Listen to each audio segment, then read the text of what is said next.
सारी रोहें रब की हैं, सारी रोहें खुदा की हैं। एक ही अल्लाह ताला खुदा रब्बुल आलमीन ने सारी खिलकत जहान को पैदा किया। जितनी आत्माएं इस मृत्यु लोक में, सबसे छोटे जानवर चींटी से लेकर सबसे बड़े जानवर हाथी तक, सबके अंदर भगवान की अंश स्पिरिट आत्मा सिचुएटेड है, निवास करती।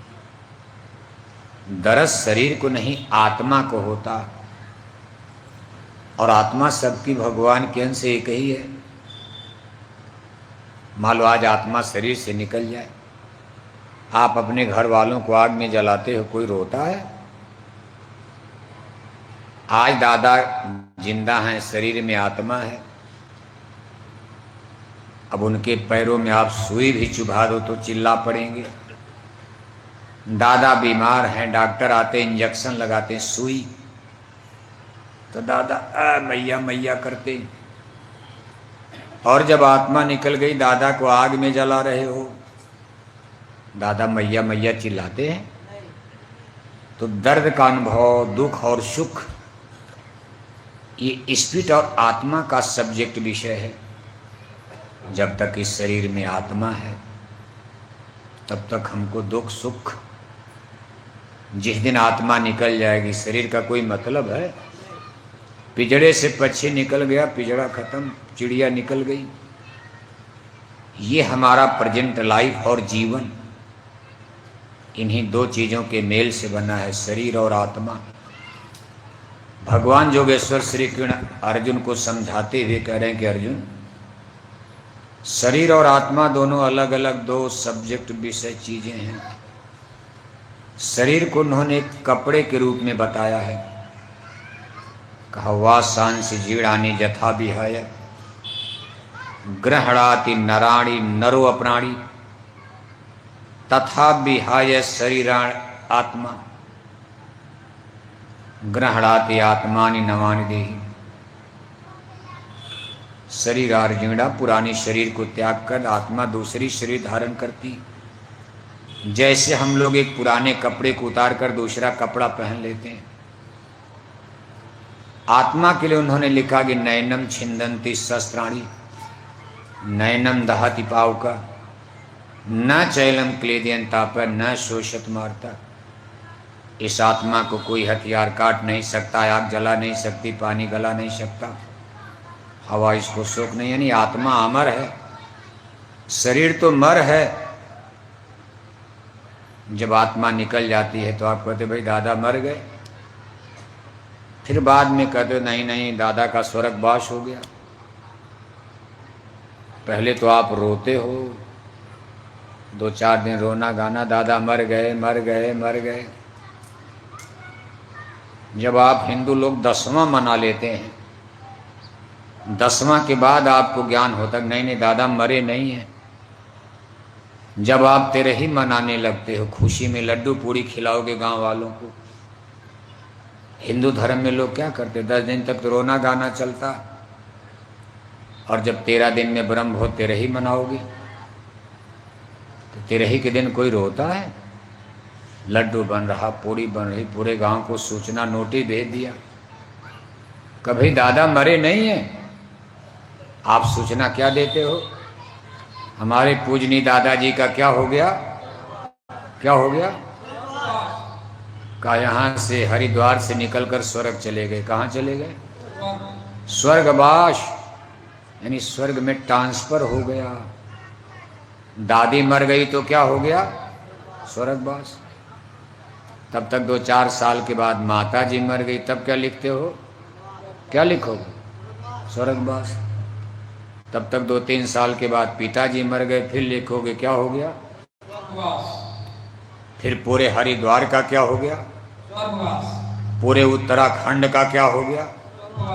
पूरे इंडिया हिंदुस्तान भारत का क्या हो गया? तब तो भगवान का नरक खाली पड़ा होगा।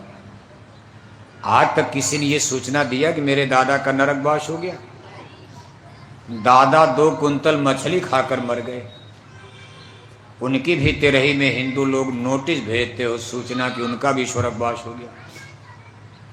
दादा सारी जिंदगी शराब पीते पीते मर गए। उनकी भी तेरे ही में नोटिस जारी कर दिया, इनका भी क्या हो गया, ये भी स्वर्ग, ये भी स्वर्ग, ये भी स्वर्ग। तो फिर नरक ऐसे बना होगा? आप नरक में किसी को भेज ही नहीं रहे हो, क्या स्वर्ग का टिकट आप ही बांटते हो? क्या आप पट्टा करते हो, वीजा बनाते, पासपोर्ट बनाते हो? ये तो उसी तरह हो गया जैसे ट्रेन है, आपके गांव में स्टेशन है, आप घर से ही अपने मन से फर्जी टिकट बना करके ट्रेन में बैठ गए तो टीटी पकड़ कर जेल में डाल देगा।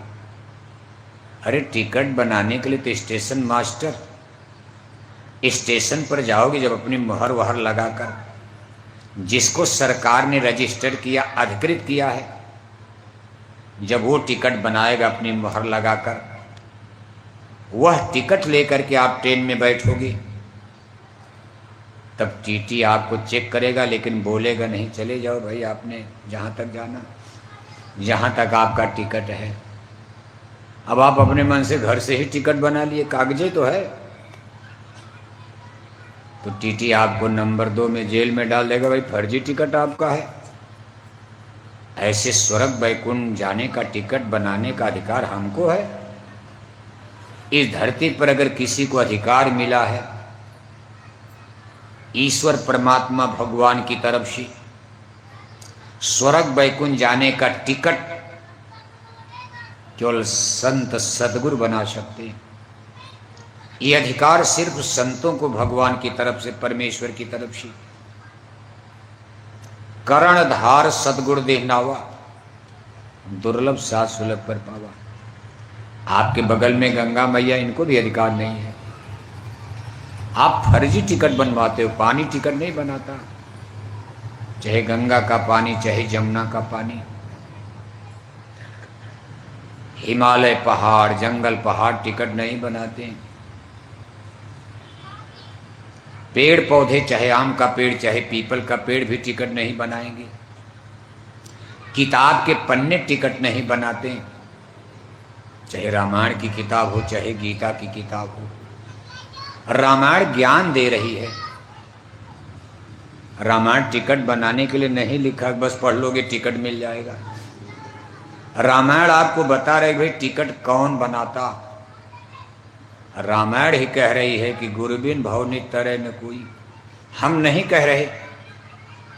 आप हिंदू लोग जिस रामायण को पढ़ते हो उसी रामायण में लिखा है कि गुरुबिन भव नितरे न कोई, जो बिरंची शंकर शम हुई।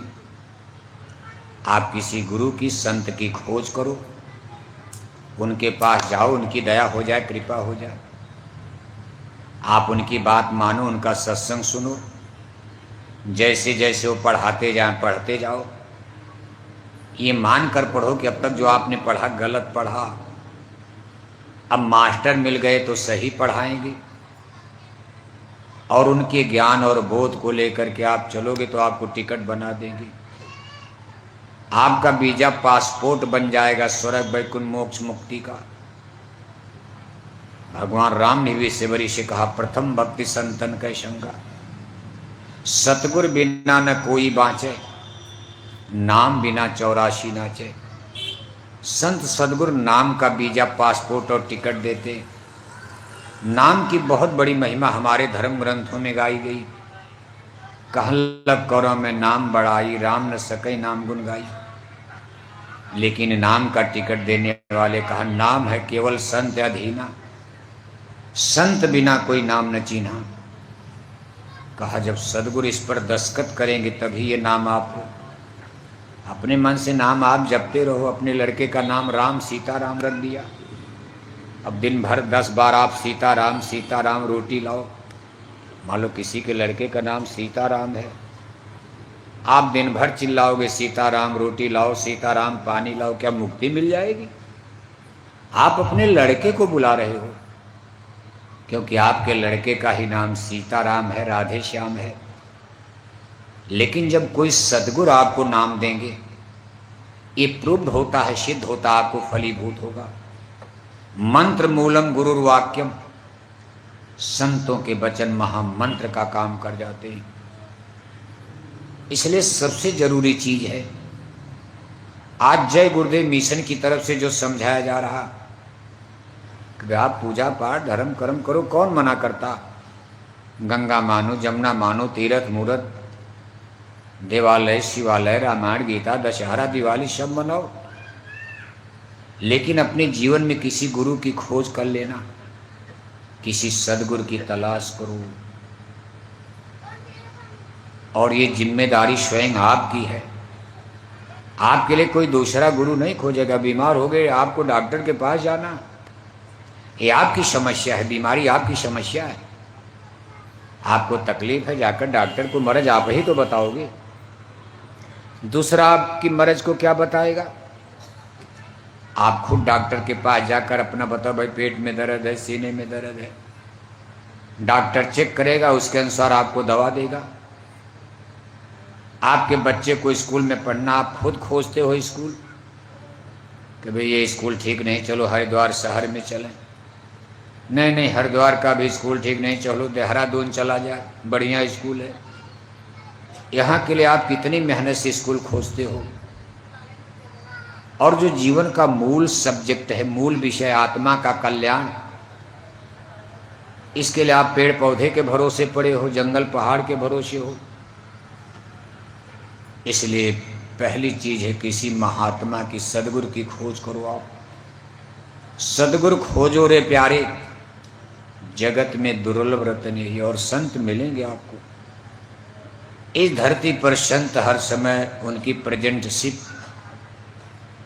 भगवान तो कभी कभी आते, लेकिन संत महात्मा स्पिरिचुअल पावर इस धरती पर कहीं न कहीं हर समय रहते।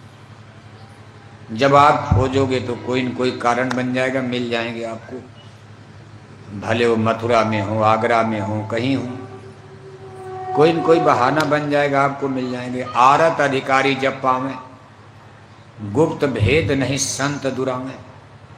अगर आपकी दिल में इच्छा है कि हे परमेश्वर, अगर आप सुबह शाम प्रार्थना करो कि हे भगवान, मुझे अपनी आत्मा का कल्याण करना है, इस जन्म मरण के बंधन से मुझको मुक्त होना, आपकी बार मानव जन्म पाकर, तो परमात्मा खुद ऐसा इंतजाम करेंगे कि कोई न कोई संत सदगुरु आपको गाहे बगाहे कोई मिल जाएगा कि भाई चलो हमारे साथ, कोई रिश्तेदार मिल गया, कोई दोस्त मिल गया कि एक महात्मा हैं, चलो हमारे साथ, हम आपको ले चलते।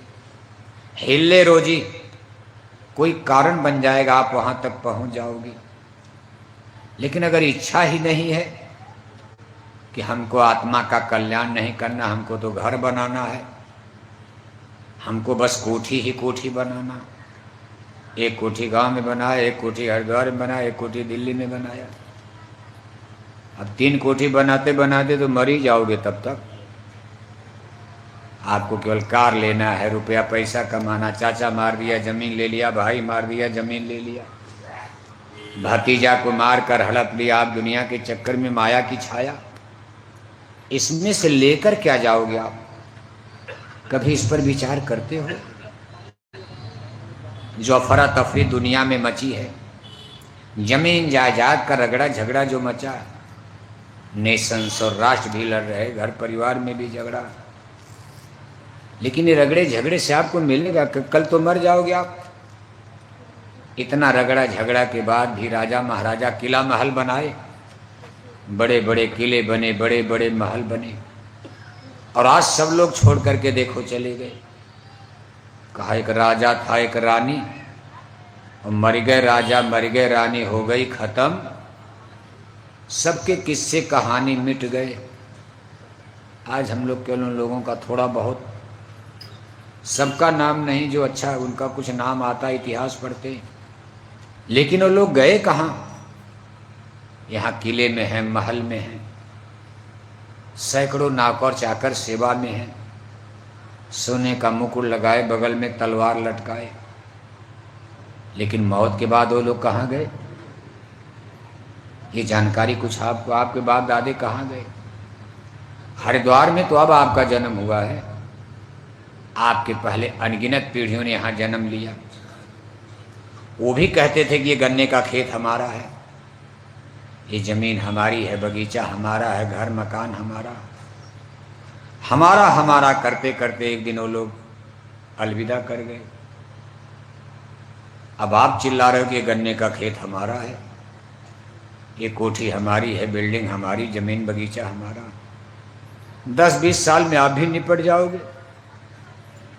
अब इसमें इतने लोग बैठे हो, क्या भरोसा। अगला चैत का महीना आपकी जन्म कुंडली में नहीं है, आपको क्या पता, न जाने कहाँ मौत आएगी कब। अगला चैत का महीना आपके भाग्य में नहीं है। अपनी मौत के बारे में कोई जानता है कब जाना है? और आप बोझा लेकर ढो रहे, हमारा हमारा बेटा बेटी नाती पोता घर मकान हमारा। और ज़्यादा बढ़ाने के लिए चाचा भाई भतीजा इनको उनको मारना काटना। लेकिन कभी आप सोचते जिन चीज़ों को आप बना रहे हो, जिन चीज़ों को आप बढ़ा रहे हो, दुनिया और दुनिया की झूठी दौलत, ये सामान पदार्थ, इसका इतना लोभ और लालच ज़्यादा से ज़्यादा इकट्ठा कर रहे हो, इसमें से सुई का नोक भी आपके साथ जाने वाला नहीं है। मौत के बाद आप अकेले हो जाओगे, न कोई आपका दोस्त, न कोई संगी, न साथी, और जाओगे कहाँ आप? तो देखो संत महापुरुष क्या बता, हमारी स्पिरिचुअल लिटरेचर्स जो आध्यात्मिक ग्रंथ हैं, ये फिजिक्स केमिस्ट्री में नहीं मिलेगा, ये जूलॉजी बॉटनी में नहीं मिलेगा, ये ज्योग्राफी और हिस्ट्री की किताबों में नहीं मिलेगा। आप यूनिवर्सिटी कॉलेज में पढ़ते हो, पढ़ते पढ़ते लंदन अमेरिका तक चले गए, बहुत बड़े इंजीनियर बन जाओगे, हरिद्वार के सबसे बड़े डॉक्टर बन जाओगे, आप बड़े बड़े नौकर चाकर नौकरी में लग जाओगे, अंग्रेजी बोलने लगोगे फर फर फर फर। लेकिन आत्मा और परमात्मा का विज्ञान, science of soul, university college में नहीं पढ़ाया जाए, इंटेलेक्चुअल है। और ये विद्या स्पिरिचुअल है, स्पिरिचुअल आध्यात्मिक। आत्मा परमात्मा का ज्ञान संतों के स्कूल में मिलता। संतों के स्कूल को सत्संग कहा जाता। संतों के सत्संग में जब आओगे और कुछ दिन सुनोगे, एक दिन नहीं, एक दिन में तो काखा गाघा बच्चे नहीं पढ़ पाते हैं, कम से कम 10-5 दिन लगता है। तो का से कबूतर, खा से खरगोश, A for apple, B for bag सीखने में 1 हफ्ता लग गया। और आत्मा परमात्मा का गुण ज्ञान एक दिन के सत्संग में। कहा बहुत काल जब कर सत्संगा, तब हुई हैं सब संशय भंगा। संतों के स्कूल में जीवन भर। अब जीवन भर का मतलब नहीं कि रोज सत्संग सुनोगे, रोज सत्संग सुनोगे तो रोटी कहाँ से मिलेगी? क्यों? अब सब लोग बैठ के कथा करोगे तो रोटी कौन बनाएगा? ट्रैक्टर कौन चलाएगा? गन्ना कौन बोएगा? तो खाने बिना मर जाओगे।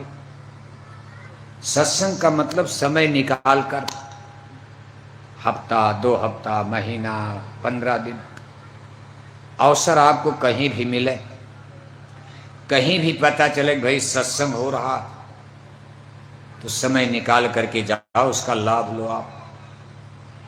और इस तरह बार बार महीना 2 महीना में सत्संग मिलता रहेगा, तो 10 बरस, 20 बरस, 25 बरस, 40 बरस, या हो सकता मरते दम तक कुछ आपको ज्ञान हो जाएगा। 2 दिन 4 दिन में नहीं, 2 दिन 4 दिन में कुछ नहीं समझ पाओगे। तमाम लोग हरिद्वार में, हजारों हजार लोग गुरु महाराज के सत्संगी बने,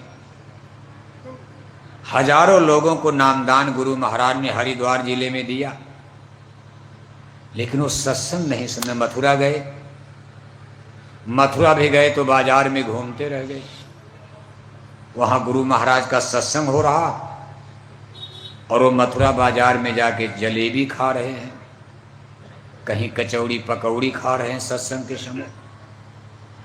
गुरु महाराज मथुरा में सत्संग कर रहे, वो अपने डेरा में बैठ करके पंचायत कर रहे हैं, कहीं बीड़ी पी रहे हैं, कहीं हुक्का पी रहे हैं, और जिले में भी सत्संग नहीं सुने, इसलिए लोग देखो फेल हो गए।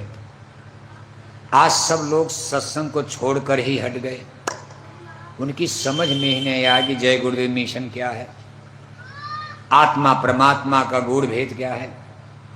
न ध्यान कर पाए, न भजन कर पाए, न सुमिरन कर पाए, न गुरु भक्ति कर पाए, क्योंकि सत्संग में गए ही नहीं। सत्संग में गढ़त होती है, सत्संग हर चीज का सलूशन देगा। आपसे गलती कहाँ हो रही, भूल कहाँ, पढ़ाया जाता। आपके ध्यान भजन में कहाँ गड़बड़ी हो रही है, कैसे सुमिरन करोगे, कैसे ध्यान करोगे, कैसे भक्ति करोगे, कैसे सेवा करोगे, आपका स्पिरिचुअल डेवलप, आपकी जीवात्मा कैसे जगेगी, कैसे आपका भजन बनेगा, कैसे शब्द धुन सुनोगे आप। कोई जोड़ो रे सूरत नाम से, अपने सूरत को शब्द धुन से, घंटे संग की आवाज से कैसे जोड़ोगे। इन सब चीजों की एनालिसिस, इसका एक्सप्लेनेशन, इसका विश्लेषण, अर्थ भावार्थ सत्संग में समझाया जाता। हर तरह के विद्यार्थी आते हैं। अब उतनी देर में अपनी अपनी बात लोग पकड़ते हैं, समझते हैं। इसलिए सत्संग महिमा है अति भारी, पर कोई जीव मिले अधिकारी। सत्संग की बहुत बड़ी महिमा। आज हरिद्वार में तमाम लोग देखो भटक गए सत्संगी, केवल सत्संग की कमी के कारण भटक गए। हाँ, ना ना ना, हम सत्संग सुनने जाएंगे नहीं, पहले में गड़बड़ कर दिया। आपको सुनना चाहिए, उसके बाद निचोड़ निकालते आप कि नहीं नहीं मथुरा से आ रहे, हम नहीं सत्संग सुनेंगे। बताओ, मथुरा का नहीं सुनोगे तो लंदन का सुनोगे आप। गुरु महाराज ने मथुरा की धरती को पवित्र किया। 60 वर्ष गुरु महाराज मथुरा में रहे। एक दिन गुरु महाराज जहां गए, आज उस मिट्टी को लोग प्रणाम करते, वहां मंदिर बन रहा। गुरु महाराज ने 60 वर्ष सत्संग सुनाया, छोटे बड़े काफले लेकर चलते रहे, और जहां जहां गुरु महाराज गए, जिसके घर में, जिसके बाग बगीचे में, आज भी लोग उस मिट्टी को पवित्र मानकर प्रणाम करते। एक दिन के लिए, 1 घंटे के लिए जहां गुरु महाराज बैठ गए, उस अपने कोठरी को, कमरे को लोग पूजा घर बना दिए। और जहां गुरु महाराज 60 बरस रहे, उस मथुरा की मिट्टी की कोई कीमत नहीं। आपने समझा? कभी नहीं नहीं, मथुरा वालों का सत्संग हम नहीं सुनेंगे। मथुरा वालों का नहीं सुनोगे तो बंबई में सत्संग मिलेगा, भोपाल वाले सत्संग सुनाएंगे, इंदौर वाले सत्संग सुनाएंगे, कलकत्ता बंबई के सत्संग सुनोगे आप। इसलिए देखो, सत्संगी धोखा खा गए। सत्संग तो आपको मथुरा का ही सुनना चाहिए था। और अगर आप जिंदा रह गए, मान लो मर गए, तब तो बात अलग है। अगर आप जिंदा रह गए तो कुछ साल के बाद आपको मथुरा का ही सत्संग सुनना पड़ेगा, और वहीं से आपको अमन चैन मिलेगा। आपको ही नहीं, पूरे विश्व को मिलेगा। गुरु महाराज मथुरा की धरती को वरदान देकर गए कि आगे यहाँ बड़े बड़े एयरपोर्ट्स बन जाएंगे, हवाई अड्डे बन जाएंगे, देश और दुनिया के छोटे बड़े जहाज यहाँ उतरेंगे, और लोग, दुनिया में जब अशांति बढ़ेगी, लंदन, अमेरिका, जर्मनी के लोग भौतिकवाद से उबकर, भौतिकवाद, इस संसार में जो विस्तार देख रहे हो, खेती, दुकान, दफ्तर, खाना पीना, इसमें शांति नहीं है। पैसा आपके पास है लेकिन मन बेचैन है। बढ़िया साड़ी पहन रहे हो आज आप, लेकिन जितना फटी पुरानी देसी साड़ी में आनंद था, उतना इस साड़ी में आनंद नहीं। आप बेचैन हो, तकलीफें बढ़ रही, क्योंकि शरीर में बीमारियां बढ़ रही, घबराहट बढ़ रही। झोपड़ी में फिर कोठी में आ गए। कोठियां तो छोटी बड़ी सबकी बन गई, लेकिन कोठियों में भी चैन नहीं मिल रहा। बड़े बड़े नगर, बड़े बड़े महानगर सब बन गए, लेकिन दुनिया में घबराहट नजर आ रही। जिससे मिलो वही कहता बड़ी बेचैनी है। किसी से बात करो, कितनों पैसा, कितनों बड़ी कोठी, कार, 1-1 करोड़ की कार है, और जब बात करोगे तो इतनी अपनी आफत समस्या तो सुनाएंगे, ये समस्या, हमारी बहू गड़बड़ तो ये गड़बड़, ये बीमारी हो गई, ये झंझट, कोई न कोई समस्या। कहीं शांति ढूंढे नहीं मिल रही है। हबिस की नदी हर तरफ बह रही है। न राजा को शांति, न रैयत को शांति, न जाने ये दुनिया कहाँ जा रही है। सबसे बड़ी कोठी, सबसे अच्छी कारें इस समय दुनिया में अमेरिका के पास हैं। दुनिया की सबसे बड़ी सुपर पावर अमेरिका को माना जाता है। लेकिन गुरु महाराज की वाणी है कि एक समय आएगा कि अमेरिका के लोग भी अशांत हो जाएंगे। ये कोठी, रुपया, पैसा, धन दौलत उनको शांति नहीं देगा। अब उनके मन में बेचैनी है। सब कुछ तो है घर में, सब कुछ, रुपया, पैसा, धन दौलत, बढ़िया कपड़े, बढ़िया कार में, लेकिन मन बेचैन है। तब लोग भाग करके भारत में आएंगे, अमेरिका से लोग आएंगे और भाग करके मथुरा में सत्संग सुनेंगे, शाम तक घर चले जाएंगे। ये हम नहीं, गुरु महाराज की वाणी है। और याद रखना, संत महात्मा मजाक नहीं करते। गुरु महाराज की कही एक एक वाणी सत्य सिद्ध होगी। आगे इस समय भी हो रही है, आगे भी होगी, आप इंतजार करो। आज इतने बड़े नगर, महानगर सब बन गए।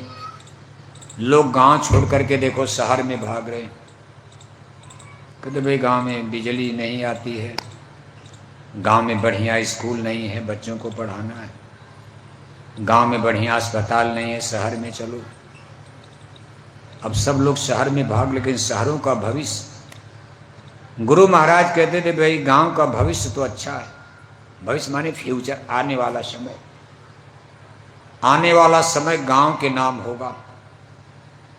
और शहरों के लिए भविष्य में खतरा है। शहरों के लिए देखो 3 खतरे हैं।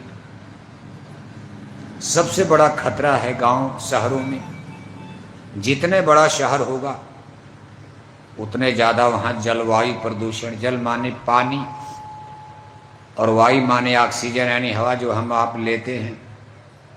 अब इतनी बड़ी आबादी, जैसे बम्बई, दिल्ली, बड़े बड़े शहर बनते जा रहे हैं। अब करोड़ों आदमी एक ही जगह टट्टी पेशाब करोगी, वहाँ का पानी गंदा हो जाएगा, हवा गंदी हो जाएगी। और मान लो आगे कोरोना जैसी कोई बीमारी फैल गई छुआछूत की, तो सबसे पहले बम्बई, दिल्ली चपेट में आ जाएगा। जैसे कोरोना में आपने देखा, आपका गांव तो बच गया, लेकिन शहर में इसका प्रभाव ज़्यादा रहा। कोरोना बीमारी का सबसे बड़ा असर बम्बई, दिल्ली पर पड़ा, क्योंकि वहाँ आबादी ज़्यादा है, घनी आबादी, जलवायु प्रदूषण है। दूसरा शहरों के लिए खतरा है भूकंप का। मान लो अभी यहाँ भूकंप आ जाए, ये तंबू गिर जाएगा तो क्या हम लोग मरेंगे? अरे एक एक पकड़ करके खंभा खड़े हो जाएंगे, बहुत होगा, टांग वांग टूटेगी, सर फटेगा, कोई मरेगा नहीं। लेकिन शहरों में भूकंप आएगा, कोठियां गिरेंगी, शहर के लोग भाग कर कहाँ जाएंगे? भूकंप के समय गांव वाले भाग करके अपने गन्ने के खेत में चले जाएंगे, गेहूं, चना, मटर के खेत में भाग जाएंगे, गंगा के किनारे भाग जाएंगे। लेकिन शहर के लोग कहाँ जाएंगे? इतनी बड़ी बड़ी कोठी बना दी है, 50-50। बम्बई में जाओगे तो 100-100 मंजिला कोठी बना दिया। बताओ, जो 100 मंजिला ऊंचाई पर है, भूकंप आ गया, कहाँ है? वो तो नीचे मर कर ही आएगा। इसलिए भूकंप, और बराबर भूकंप आ रहे, महीना 2 महीना 6 महीना में देखो भूकंप आता रहता। कभी अफगानिस्तान में आता, कभी पाकिस्तान में आता, कभी दिल्ली हिलती है, कभी आपका हिमालय हिलता, कभी देहरादून हिलता।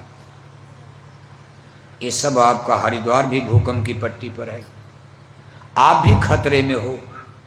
हिमालय के किनारे का रहे हिंदू कुश, ईरान, जहाँ आज लड़ाई चले, सब हिमालय के किनारे किनारे, इधर आशान की घाटी तक, ये हिमालय के किनारे की पट्टी भूकंप की पट्टी मानी। बड़े खतरा, हिमालय हिलेगा। हिमालय में भूकंप आएगा तो हरिद्वार भी नहीं बचेगा। इसलिए भूकंप हम श्राप नहीं दे रहे हैं, ये सब होने वाला है। तो भूकंप में शहरों का ज्यादा नुकसान होगा, गांव तो बच जाएंगे। तीसरा, शहरों के लिए खतरा है युद्ध, महायुद्ध में। अब तीर तलवार की लड़ाई का, बंदूक तोप की लड़ाई का जमाना है नहीं। एक जमाना था हाथी घोड़ा तीर तलवार से लड़ाई, राजा राजा लड़ रहे, जनता से कोई मतलब नहीं। अब जो लड़ाई होगी उसमें न्यूक्लियर वेपन्स यानी परमाणु बम का युद्ध होगा। परमाणु बम, परमाणु बम कितना खतरनाक है। अमेरिका का 2 परमाणु बम अगर बंबई पर गिरा दिया जाए, 2-3 घंटे में बंबई खत्म हो जाएगी। बताओ, 2 परमाणु बम, 2-3 परमाणु बम अगर बंबई पर गिर जाए तो बंबई खत्म। वही अमेरिका देखो ईरान को घेर कर खड़ा, लेकिन अभी परमाणु बम नहीं गिराएगा, क्योंकि अमेरिका एक जिम्मेदार आदमी है। इतनी जल्दी परमाणु बम का दुनिया में हाहाकार मच जाएगा। भारत की सीमा पर है। जब पाकिस्तान नहीं बना था, ईरान और भारत की सीमा लगी हुई थी। पाकिस्तान बनने के बाद ईरान पाकिस्तान से सटा हुआ है। पाकिस्तान की मामूली पट्टी चौड़ाई है। अगर ईरान में परमाणु बम अमेरिका छोड़ दे तो भारत यानी दिल्ली कोई बहुत दूर नहीं है। उसकी जहरीली किरणें भारत में भी आएंगी। मान लो भारत में लोग मरेंगे लेकिन अंधे बहरे हो जाएंगे। कोई अंधा हो जाएगा, कोई बहरा हो जाएगा, लंगड़ा लूजा हो जाएगा। इतना बड़ा हजारों हजारों किलोमीटर तक परमाणु बम का रेडिएशन होता है। उसकी किरणें हवाओं को जहरीली बना देती। और जब पश्चिमी हवाएं पाकिस्तान से होकर भारत में आएंगी, पश्चिम की हवाएं पाकिस्तान से होकर भारत में अमृतसर, लुधियाना, जालंधर होते दिल्ली पहुंचेंगी, तो भारत में उसका रेडिएशन होगा, जहरीली हवाएं हो जाएंगी। कोई अंधा होने लगेगा, कोई बहरा होने। इसलिए परमाणु बम, अमेरिका बार बार का भाई मान जाओ, और अमेरिका के पास इतने उतने से ठीक कर देगा बम से। परमाणु बम की उम्मीद है कि जरूरत ही नहीं पड़ेगी। लेकिन कुल मिलाकर दुनिया खतरे में। और ये परमाणु बम जब गिरते हैं तो बड़े बड़े शहरों पर गिराए जाते हैं कि दुश्मन का ज्यादा से ज्यादा नुकसान हो। आपके हरिद्वार में गन्ने के खेत में परमाणु बम भी गिरा कर क्या लाभ मिलेगा? अरबों अरबों रुपए का एक परमाणु बम बनता है। इतना खर्चीला, महंगा है।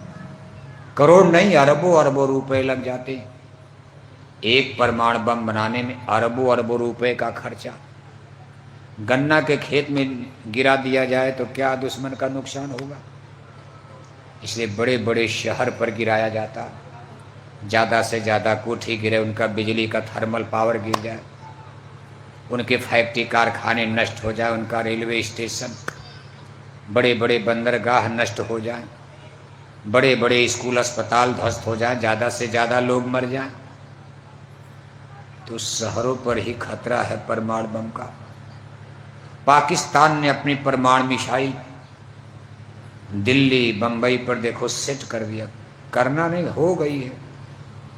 और भारत ने भी पाकिस्तान पर लाहौर, रावलपिंडी, कराची, उसके बड़े बड़े शहर पर सेट कर दिया, क्योंकि हर देश खतरे में चल रहा है। दुनिया में हाहाकार मचने की स्थिति बन रही।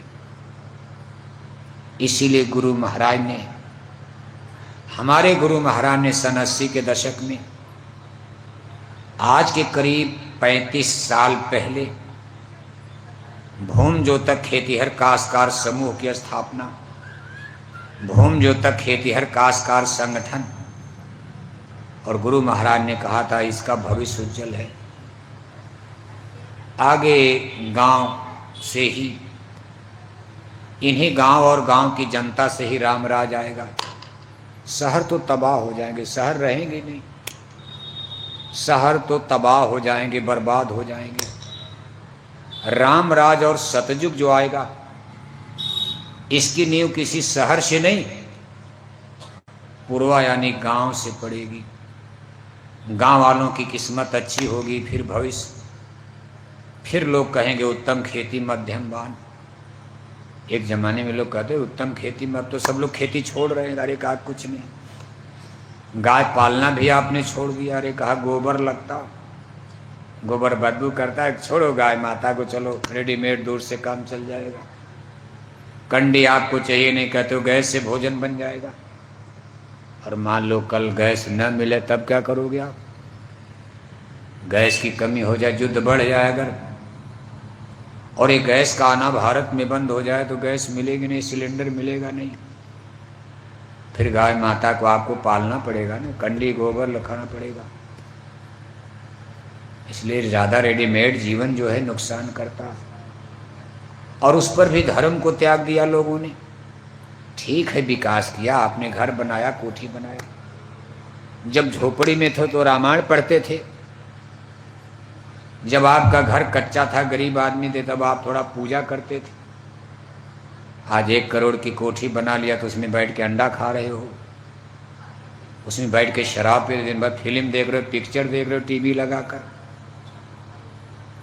ऐसा विकास जिससे धर्म की अवमानना हो जाए, धर्म का अपमान तिरस्कार हो जाए, तो सोने की लंका बचने वाली है। रावण तो सोने की लंका बना लिए, लेकिन जब धर्म का अपमान कर दिया तो लंका का नाश हो गया। और ऐसे ही समय में कोई न कोई शक्ति धरती पर, भगवान राम धरती पर क्यों आए? उनको कोई राजपाट करना था।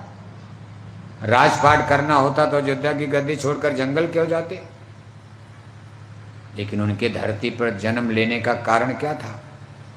भगवान धरती पर जन्म ले रहे। आप रामायण पढ़ते हो ना, रामायण में लिखा कि जब जब होई धर्म की हानि, बाढ़ हैं असुर महाअभिमानी, करें अनीति जाई ना बरनी, सीधे विप्र भेन सुर धरनी, बाढ़ हैं खल बहुचोर जुआरा, जे लंपट पर धन पर दारा, माँ नहीं मात पिता नहीं देवा, साधुन ते करवावें सेवा, करें मोह बह द्रोह परावा, राम कथा सत्संग न भावा, जेह जेह देश धेन दुज पावें, नगर गांव पुर आग लगावें, जेह बिर होई धर्म निर्मूला, सो सब करें वेद प्रतिकूला, जिनके यह आचरण भवानी, ते निश्चर समझानो प्राणी, तब तब धर प्रभ मनुष्य शरीरा, हरे कृपा निसज्जन पीरा, असुर मारि थापै सुरई, राखै निज सृष्टित, जग बिस्तर ही विसर्जस राम जन्म कहे। कहा प्रभु श्री रामचंद्र जी के जन्म का कारण धर्म रक्षार्थ है। वो धर्म की रक्षा के लिए धरती पर पैदा हुई। कहा व्यापक ब्रह्म निरंजन, निर्गुण विगत विनोद, सुयज भक्ति प्रेम बस कौशल्या की गोद, सरजू नदी के पावन तट पर अवधपुरी यानी अयोध्या में राजा दशरथ कौशल्या की गोद में ब्रह्म निरंजन यानी भगवान ने अवतार लिया धर्म की रक्षा के लिए। तो धर्म खतरे में था, आखिर रक्षा क्यों करनी पड़ी? इसके माने उसमें धर्म खतरे में है, धर्म की नाव डूब रही, इसको बचाना है। अब रामायण तो यही करे भाई, उसमें धर्म खतरे, धर्म की रक्षा। रक्षा किसकी करनी है? जिसको कोई मार रहा हो, जो खतरे में हो, किसी की जान खतरे में तो कहे भाई हमको बचाओ बचाओ। आज धर्म खतरे में है और उसको कोई नहीं बचाया। क्या साधु महात्मा नहीं थे? मुनि वशिष्ठ से पंडित ज्ञानी, वशिष्ठ विश्वामित्र ऐसे ज्ञानी पुरुष मौजूद हैं। ऋषि मुनि साधु महात्माओं का सत्संग कथा प्रवचन चल रहा, बड़े बड़े पीर बड़े बड़े आश्रम तब भी थे, लेकिन धर्म खतरे में आ गया। राजा दशरथ ऐसे चक्रवर्ती सम्राट, फिर भी धर्म खतरे में। और धर्म के लिए खतरा किससे है? धर्म की नाव को कौन डुबा रहा? जोर से बोलो। अरे 10वीं दशहरा के मेला में आप हरिद्वार में किसका पुतला जलाते हो? हैं? किसका पुतला? रावण को ही तो राम ने मारा। यानी धर्म का सबसे बड़ा दुश्मन कौन है? रावण। सबसे बड़ा उसमें धर्म के लिए खतरा किससे है? रावण से। रावण मुसलमान थे? रावण ईसाई थे? रावण यहूदी थे? रावण के लिए रामायण में लिखा है, उत्तम कुल पुलस्त कै नाती, शिव बिरंच पूजय बहु भांति, वेद ज्ञान उत्तम कुल पाया, तापर रावण यसुर कहा है। उत्तम कुल माने ब्राह्मण, उत्तम माने सुपरकार, सबसे श्रेष्ठ ब्राह्मण जाति में। और मामूली पंडित ब्राह्मण नहीं, 4 वेदों के विद्वान और ब्रह्मा शंकर के प्रकांड पुजारी भी हैं। फिर भी रावण धर्म के दुश्मन माने गए। भगवान राम ने उनका काउंटर किया, उनकी सोने की लंका को मिट्टी में मिला दिया। क्यों? आज आप सोचते हो हिंदू मुसलमान की बात, तब मुसलमान हिंदू नहीं। राम और रावण आमने सामने हैं। राम भी वेदमान रहे, रावण भी वेदमान रहे। राम का भी वैदिक धर्म है, रावण का भी वैदिक धर्म है। फिर भी रावण को धर्म का दुश्मन माना गया। क्यों? प्रभु श्री रामचंद्र जी का धर्म शाकाहारी और 4 वेद के पंडित राजा रावण का धर्म मांसाहारी। रावण का धर्म मांसाहारी। आपने जरा एक लोग बोलने दीजिए, आप बोलो कुछ तो। वो भले मछली अंडा खाओ, लेकिन सत्य के लिए आज सपोर्ट तो करो, सत्य को स्वीकार करो, नहीं तो मारे जाओगे। धोखा होने जा रहा। प्रभु श्री रामचंद्र जी का धर्म शाकाहारी और 4 वेद के पंडित राजा रावण का धर्म, रावण का धर्म, दोनों लोगों में युद्ध हो गया। और जीता कौन? जीतेगा भाई जीतेगा,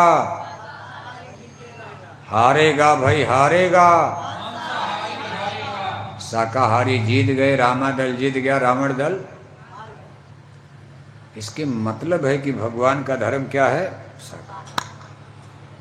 भगवान को मांसाहारी धर्म मंजूर। और आप मांसाहारी धर्म चलाना चाहते हो हरिद्वार में, गंगा मैया में नहाओगे और मछली अंडा, ये धर्म भगवान को मंजूर। गंगा में नहाओ तो भगवान राम को मंजूर है, लेकिन गंगा में नहाकर मछली अंडा खाओ भगवान को मंजूर। देखो धर्म की नाव आगे बढ़ गई। फिर साधु संत महात्मा आते रहते हैं, बीच बीच में थोड़ी मोड़ी गड़बड़ी है। जैसे आपके गांव में छोटी मोटी गड़बड़ी, 1-2 आदमी का कत्ल हो गया तो प्रधानमंत्री थोड़ो ना आएंगे, अरे दरोगा आकर के संभाल लेंगे। थोड़ी और गड़बड़ी होगी तो कलेक्टर आ जाएंगे, एसपी आ जाएंगे, डीएम आ जाएंगे। अब मान लो कोई घटना होगी, 10,000 आदमी हरिद्वार में मर गए, तब मलट्टी लेकर दिल्ली से प्रधानमंत्री भी आ सकते हैं। लेकिन अब कहो कि एक आदमी मर गए तो रोज प्रधान, तब तो जहाजे उड़ते रहेंगे जीवन भर। ऐसी घटनाएं तो रोज होती रहती। इसी तरह से भगवान तो कभी कभी आते, बाकी बीच में अगर थोड़ी मोड़ी गड़बड़ी है तो साधु संत महात्माओं का सत्संग, वो लोग उसको डैमेज कंट्रोल करते रहते, समझा बुझा कर। इनको पैगंबर, फकीर, नबी, औलिया, पीर आजम, आला मुर्शिद, मुर्शिद कामिल, कामिल मुर्शिद, संत महात्मा, ऋषि मुनि, ज्ञानी ध्यानी, और ईश्वर की तरफ से, भगवान की तरफ से भेजे। भाई जाओ इनको समझाओ। मुसलमानों के यहाँ 1.25 लाख पैगंबर, यानी अब तक इस धरती पर तो राम और कृष्ण ही, ये तो भगवान रूप में थे। पैगंबर, फकीर, महात्मा, हम इंसानों को समझाने बताने के लिए अब तक 1.25 लाख पैगंबर इस धरती पर पैदा हो चुके समय समय पर। इसमें देखो ईसा साहब, मूसा साहब, मोहम्मद साहब, सबका नाम आता है। ये सब लोग खुदा के भगवान के संदेश वाहक। जब हम लोग धर्म को विकृत करते, धर्म को गलत दिशा देने लगते, धर्म के नाम पर हम लोग उल्टा काम करते हैं, तो कोई न कोई पैगंबर फकीर आकर के समझाने लगते, देखो भाई ये धर्म नहीं। फिर मान लो समझा कर चले गए, थोड़ा ठीक ठाक किए, डैमेज कंट्रोल हुआ, और वो लोग चले गए तो फिर गड़बड़ हो गया, तो फिर कोई आता है। इस तरह से मुसलमानों की किताबों में लिखा 1.25 लाख पैगंबर, अंतिम पैगंबर वहां नबी मोहम्मद शाह को बताया गया। अभी बात देखो, थोड़ा सा हमको आपको दुविधा में डाल देती है कि मोहम्मद शाह को अंतिम नबी, अंतिम पैगंबर, यानी खुदा ने, भगवान ने कहा कि अब मेरा कोई पैगंबर धरती पर समझाने नहीं जाएगा। इसके बाद खुदा ने कहा मैं विनाश करूंगा, इसके बाद समझाने का रास्ता बंद। किसी को कब तक समझाओगे? कोई आदमी बार बार गलती, बार बार गलती, तो सरकार कहती है इसको गोली मार दो, काउंटर कर दो, डकैत है, इतनी बार जेल में डाला गया, इतनी बार पुलिस ने मारा डंडा, और जब इसको जेल से छोड़ा जाता फिर गड़बड़ करता है, इसमें कोई सुधार नहीं हो रहा, तो सरकार पुलिस से कहती है इसका काउंटर कर दो, कोई आपको दोष नहीं लगेगा, सजा नहीं। तो पुलिस जो है गोली मार करके मार डालती है, कोई मुकदमा नहीं। इन्हीं मुसलमानों की किताबों के मुताबिक समझाने वाला काम अंतिम पैगंबर मोहम्मद शाह। इसके बाद खुदा ने कहा भाई अब काउंटर होगा, और ये काउंटर उनकी किताबों में 14वीं सदी के आखिर समय में मुसलमानों के यहाँ लिखा है कि 14वीं सदी के अंत में इंसानों में भारी कोलाहल कोहराम मचेगा। लेकिन एक बात वहां फिर आकर खड़ी हो जाती, कहा पूरी दुनिया तो खत्म नहीं होगी, तो नबी और पैगंबर नहीं, लेकिन एक फकीर पैदा हो जाएंगे, उनको लोग हजरत इमाम मेहदी के नाम से जानेंगे। इसी पर देखो आज ईरान में युद्ध हो रहा है। ईरान में जो लोगों की सरकार थी, धार्मिक गुरुओं की, उन्होंने अपनी किताबों में इस चीज़ को पढ़ा है, तो उसमें लिखा कि हजरत इमाम मेहदी आएंगे, और जब हजरत इमाम मेहदी आएंगे उसमें दुनिया में प्रलय की स्थिति रहेगी, मुसलमानों की आबादी बहुत कम हो जाएगी, जितने मांस शराब कबाब वाले लोग मारे जा चुके होंगे, चाहे लंदन, चाहे अमेरिका, जर्मनी, जापान, अब जैसे भी मरें, भूकंप में मरें, बाढ़ में मरें, सूखा में मरें, लेकिन वहां से लिखा कि कयामत, इसको कयामत का नाम दिया, कयामती बेला। आज भी मुसलमान जैसे हम लोग सुना रहे हैं, मुसलमान जब मुसलमानों को सत्संग सुनाते, वो भी सुनाते मुसलमानों संभल जाओ कयामत आने वाली है, गुनाहों से करो तौबा दुनिया मिटने वाली है। मुसलमान यहाँ तकरीर करते, वो भी इसी तरह से सत्संग सुनाते और समझा रहे भाई देखो कयामत आ रही, दुनिया मिटने वाली, लेकिन दुनिया पूरी मिटेगी नहीं। रामायण, गीता, वेद, भागवत, मुसलमानों की पाक कुरान, हदीस जो किताबें हैं, बाइबल वगैरह, सब ग्रंथ ये करें दुनिया एकदम से नहीं मिटेगी, लेकिन बहुत से लोग मारे जाएंगे। और ये घटना 14वीं सदी के आखिर में, अब 14वीं सदी तो सन 70-80 के दशक में बीत चुकी है। सदी का मतलब मोहम्मद शाह को धरती पर जन्म लिए 1400 साल, 1400 साल हो गया। एक सदी माने 100 वर्ष, इस अंतिम नबी को 1400 साल हो गया, और ये समय सन 70-80 के दशक में बीत चुका है। और ये प्रलय का, विनाश का समय बताया गया इसके आगे। और सबसे बड़ी बात लिखी गई कि मुसलमानों, जब वो हजरत इमाम मेहदी अपना कारवां काफिला लेकर कहरे दरिया को पार करते हुए पूरब से पश्चिम दिशा में रवाना होंगे, तो समझ लो कि तुम्हारा विनाश प्रारंभ हो गया। मुसलमानों के लिए भी खतरनाक सूचना लिखी गई है कि मुसलमानों का भी इसमें बहुत बड़ा कयामती बेला में विनाश होगा। हिंदू भी मरेंगे, मुसलमान भी मरेंगे, सिख, ईसाई, जैनी, पारसी, बौद्धिस्ट, पादी, यानी जितने लोग गंदे काम करने वाले, बुरे काम करने वाले, बुरे विचार रखने वाले, हिंदू में भी हैं, मुसलमान में भी हैं। ऐसा तो है नहीं कि सब हिंदू ठीक हैं। रावण के ही भाई विभीषण थे। दोनों लोगों की चाल चरित्र में कितना अंतर था। रावण मारे गए, विभीषण राजा बन गए, बच गए। हर मुसलमान खराब नहीं है, मुसलमानों में भी अच्छे हैं, हिंदुओं में भी अच्छे हैं, ब्राह्मण में भी अच्छे ब्राह्मण हैं। सब ब्राह्मण खराब नहीं हैं, सब ब्राह्मण अच्छे नहीं हैं। सब राजपूत ठाकुर खराब नहीं हैं और सब राजपूत अच्छे भी नहीं हैं। इसी राजपूत में तो राणा प्रताप भी पैदा हुए। इसी राजवंश में महाराणा प्रताप का जन्म व इतिहास बना दिया। सब यादव अच्छे नहीं हैं, सब यादव खराब नहीं हैं। एक ही घर में एक भाई अच्छा, एक भाई खराब है। एक भाई जय गुरुदेव राम राम माला जप रहा, एक भाई गांजा पीकर शराब पीकर टनाटन है। क्या करोगे आप? माँ बाप परेशान है, बड़ा वाला गांजा पी रहा, छोटा वाला ट्रैक्टर चला रहा। वो बेचारा दिन भर खेती करता, छोटा भाई जय गुरुदेव नाम की माला जपता, बड़ा भाई शराब पीकर दिन भर घूमता रहता हरिद्वार में। तो इसके लिए क्या करोगे आप? हर जगह अच्छे, हर जगह बुरे। पैगंबर मोहम्मद साहब ने कहा बुरे लोगों का खात्मा हो जाएगा। तो देखो जो ईरान में सरकार बनी वर्तमान में, इन लोगों ने एक संघ बनाया,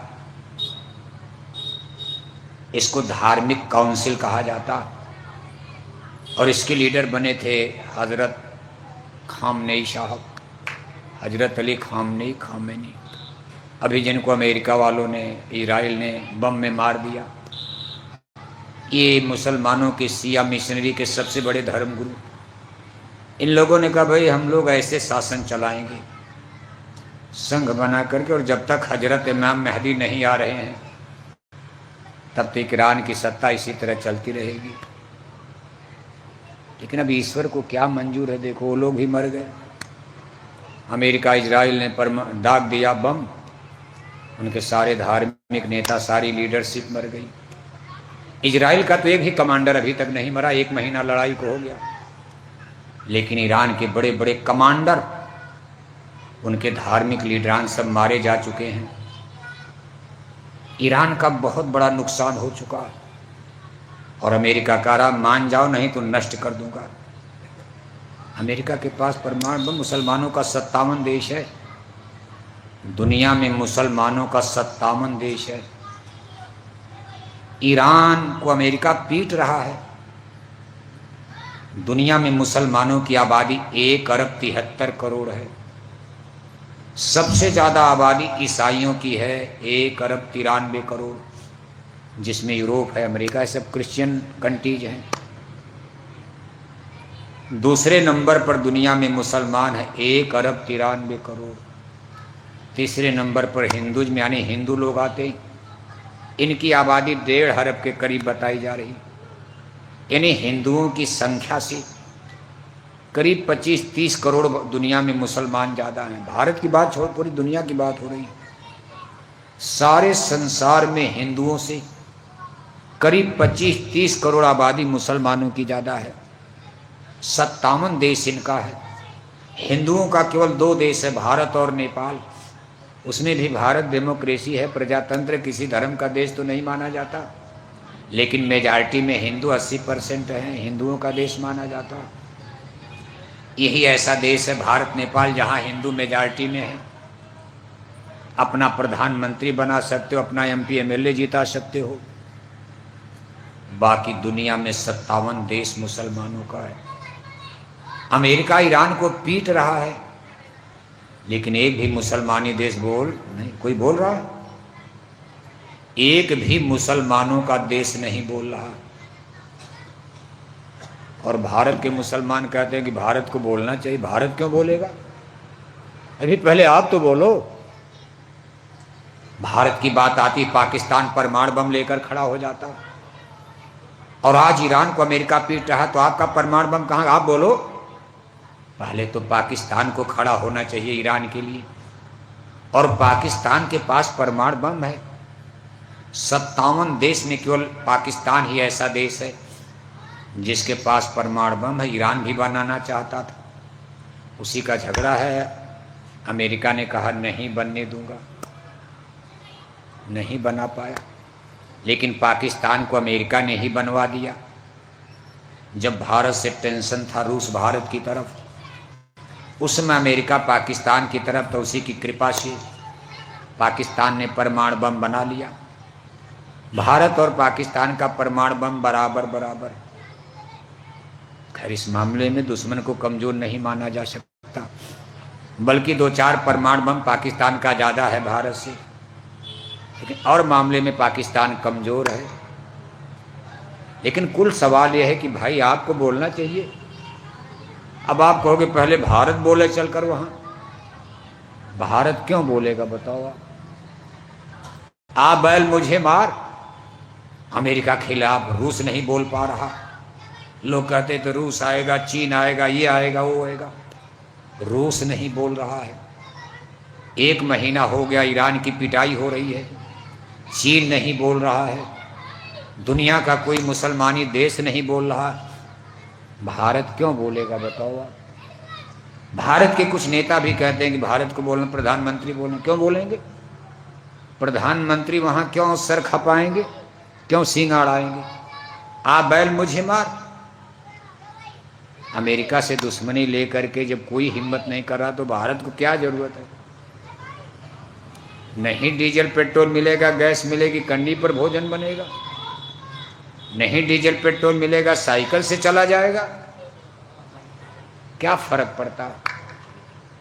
लेकिन कहो कि नहीं, जाके वहां सर फुटौल करो। इसलिए देखो, ये सब कयामत के आसार होना है। यही मुसलमानों संभल जाओ, कयामत आने वाली है। गुनाहों से करो तौबा, दुनिया मिटने वाली। अब भी तो न्यूटन परमाणु बम नहीं फूटेगा। हो सकता है थोड़े दायरे में युद्ध खत्म हो जाए, मामला निपट जाए, लेकिन कब तक खैर मनाओगे आप? साल भर बाद, 2 साल बाद, 4 साल बाद, एक न एक दिन दुनिया में न्यूक्लियर वार होगा, परमाणु बम फूटेंगे, राख बनेंगे महानगर सब एटम के अंगारों से। पत्ता पत्ता झुलस जाएगा विश्व युद्ध टंकारों से। मानव की क्या पेश चलेगी, अंबर तक फट जाएगा। ये धरती का सारा आंगन लाशों से पट जाएगा। महाशक्तियाँ दुनिया भर की मिट्टी में मिल जाएंगी। क्रूर विधर्मी मानव की तब अकल ठिकाने आएगी।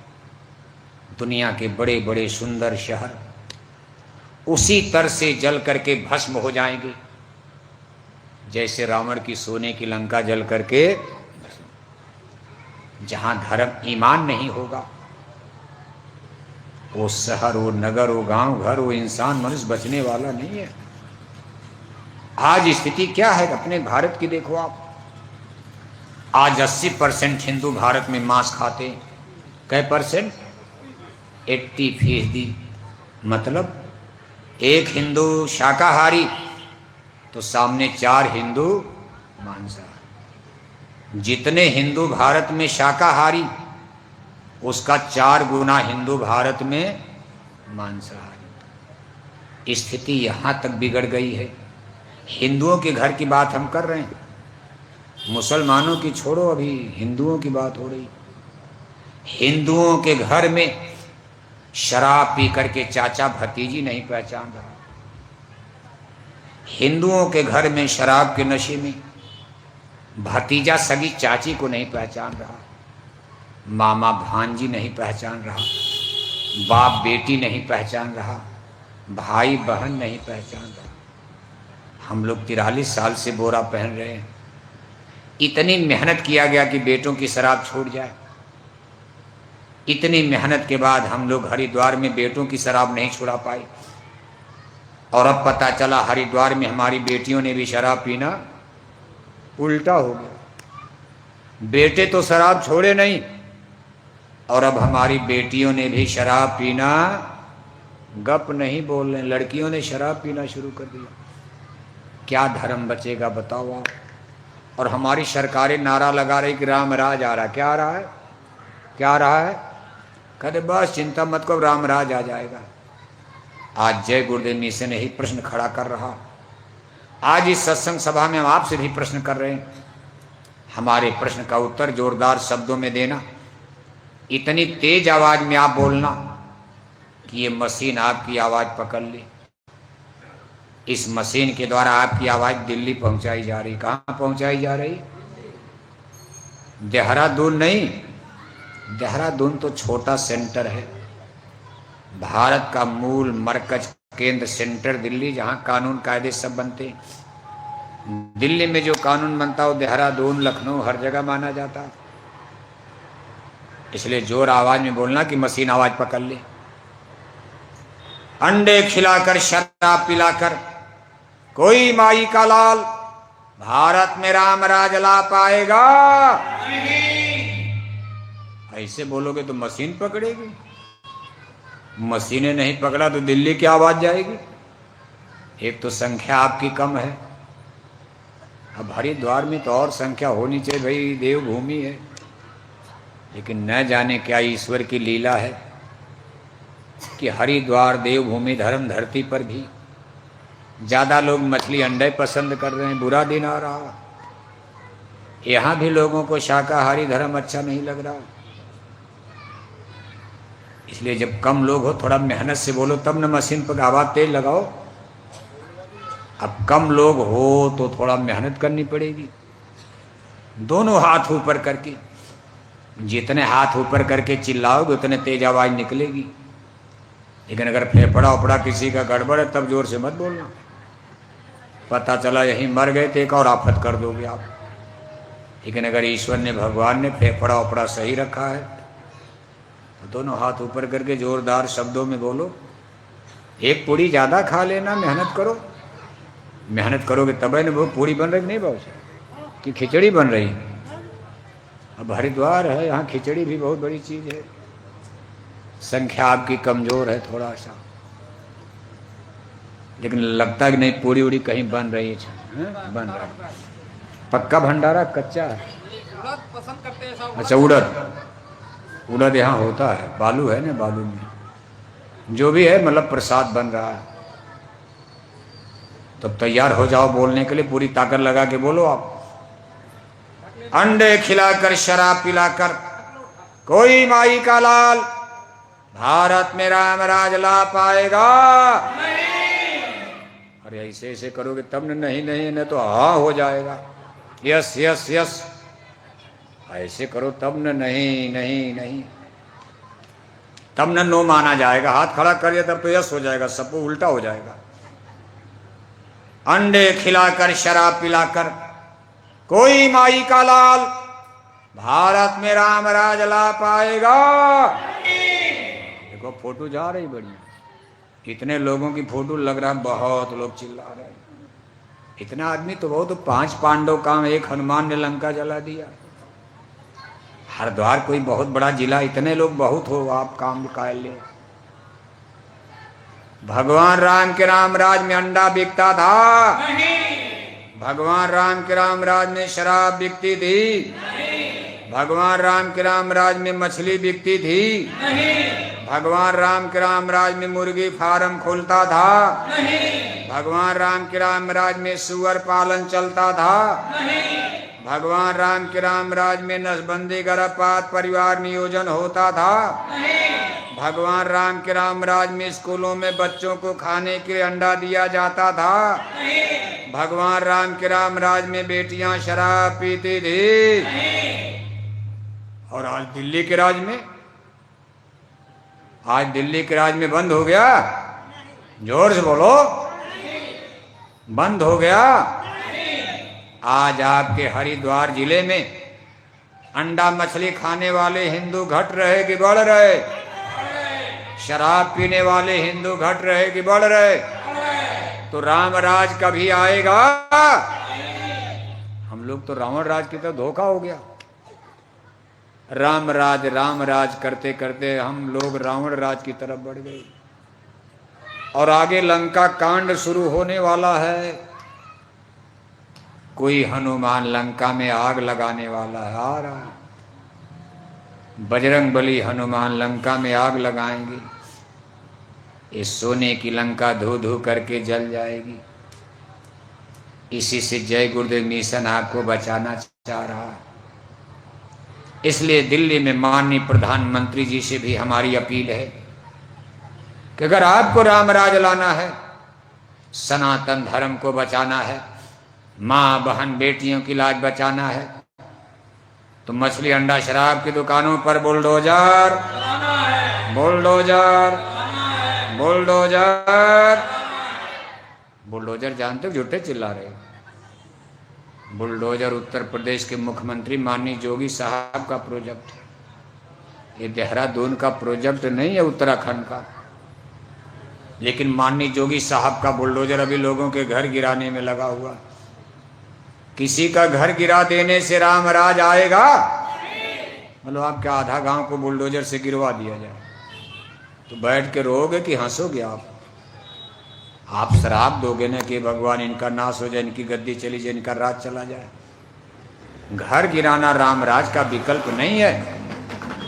अगर आपको राम राज लाना है तो शराब की दुकानों पर बुलडोजर, बुलडोजर, बुलडोजर। तो देखो प्रधानमंत्री से अपील हो गई दिल्ली में। अब इसी मशीन में रहेगा और इस प्रधानमंत्री से आशाएं भी हैं।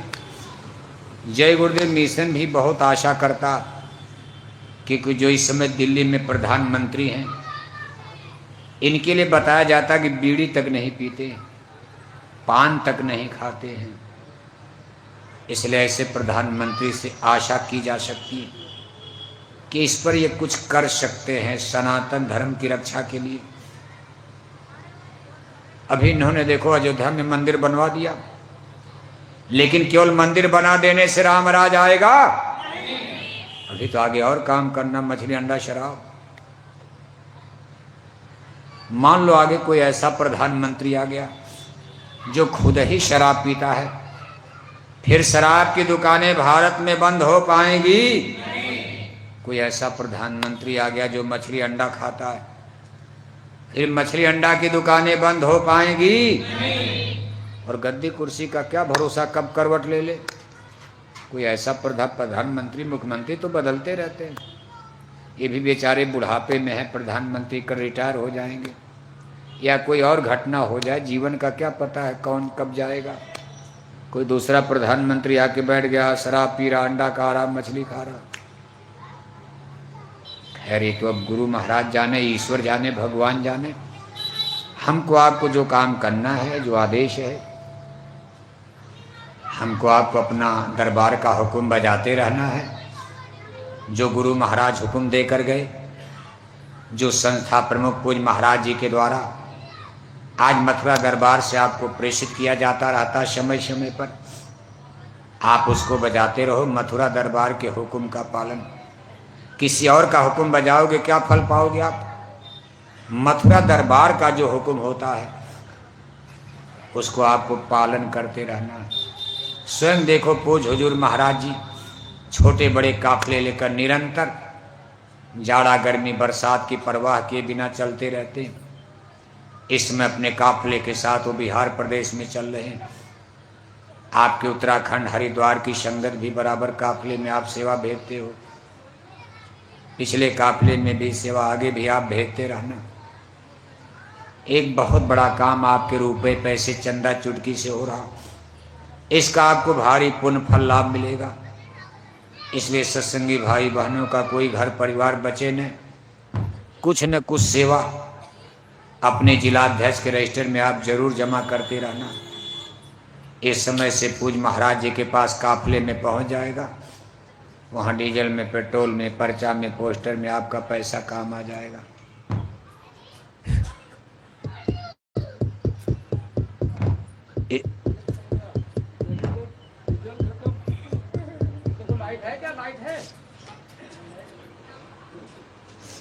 इसका आपको कितना बड़ा पुण्य फल लाभ मिलेगा। आपने समय दिया, आप सबको धन्यवाद है।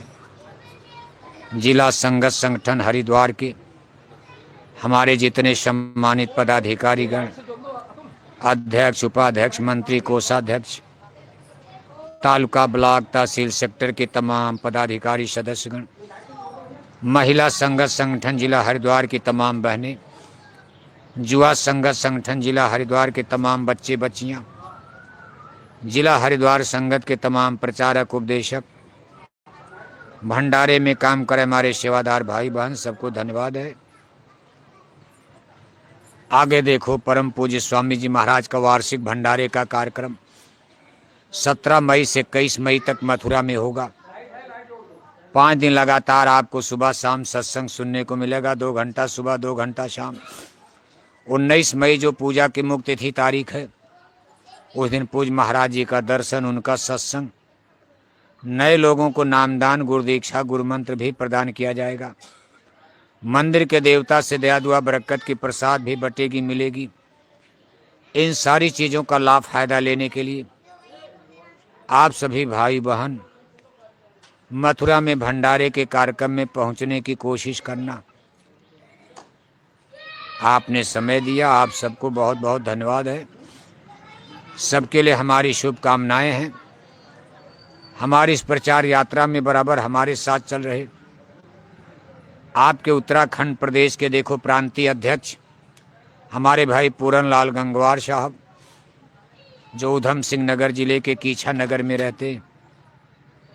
गुजरात प्रदेश अहमदाबाद के हमारे माननीय जीतू भाई पटेल जी, उत्तर प्रदेश गोरखपुर के बाबू रामहेश सिंह जी, उत्तर प्रदेश जौनपुर जिले के डॉक्टर शेखर साहब, ऐसे हजारों लाखों लोग आज तन मन धन के साथ पूज्य महाराज जी के सहयोग में लोग खड़े हैं। सबके सेवा सहयोग से जय गुरुदेव मिशन की गाड़ी धीरे धीरे आगे बढ़ रही है। इसी तरह प्रेम सद्भाव बनाए रहोगे, एक दिन हम लोग अपनी मंजिल पर पहुंच जाएंगे। आप सबको एक बार फिर धन्यवाद है। अभी देखो, मन से उतरने के बाद बिल्कुल बगल में हमारी सफ़ेद रंग की गाड़ी खड़ी है। अभी करीब आधा घंटा हम गाड़ी में रहेंगे।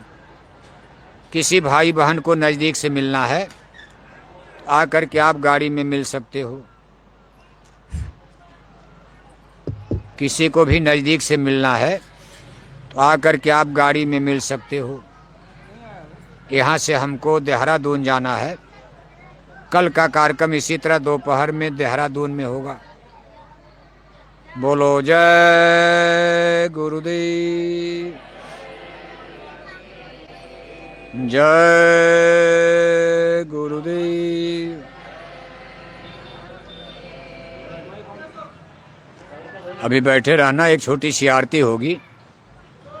कोई सेवा भेंट दान दक्षिणा आपको देना है तो एक सेवा तो गुरु महाराज की प्यारी गायों की सेवा देखो, जिसके लिए रजिस्टर भी चलेगा, और आज के सत्संग की सेवा के लिए झोली भी आपके बीच में जा रही।